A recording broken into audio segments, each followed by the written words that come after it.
கர்த்தராகிய இயேசு கிறிஸ்துவின் பரிசுத்த நாமத்திற்கு மகிமை உண்டாவதாக. நமக்கு ஒரு சின்ன பிரச்சனை வந்தாலும் உடனே நம்ம சோர்வாயிடுவோம், ஜெபிக்க முடியாது. ஆனா வேதத்துல ஒரு மனிதருக்கு தான் உயிர் போற அளவுக்கு போராட்டமும் பிரச்சனையும் வருது.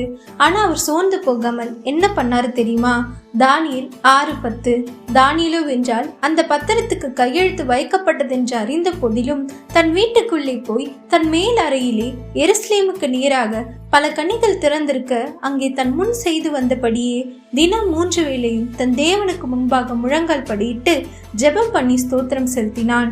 தானியேல் இருந்த தேசத்தில் ராஜாவை தவிர 30 நாட்களுக்கு யாரையும் வணங்கக்கூடாது என்ற சட்டம் பிறப்பிக்கப்பட்டது.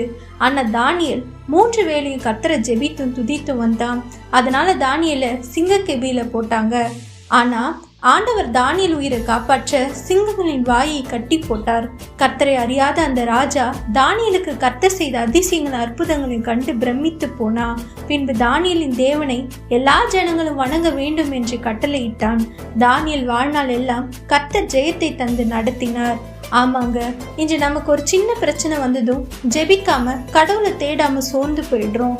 ஆனா தானியேல் தன் உயிருக்கு ஆபத்து வரும் என்று தெரிந்தும் தேவனை விடாமல் ஜெபித்து கொண்டு ஆராதித்து கொண்டு இருந்தான்.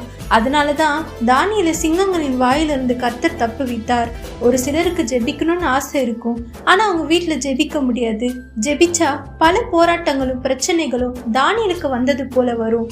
அதற்கெல்லாம் சோர்ந்து போகாதீங்க. நீங்க உண்மையா கர்த்தரை தேடும் போது எத்தனை சிங்கங்கள் வந்தாலும் அதன் வாயை கிழித்து போடுவார். அதனால எல்லா சூழ்நிலையும் ஜெபத்தையும் ஆராதனையும் விட்டு விடாதீங்க. கர்த்தர் தானியேலுக்கு செய்தது போல உங்க வாழ்க்கையிலும் இருக்கிற சிங்கங்களின் வாயையும் கட்டி போடுவார்.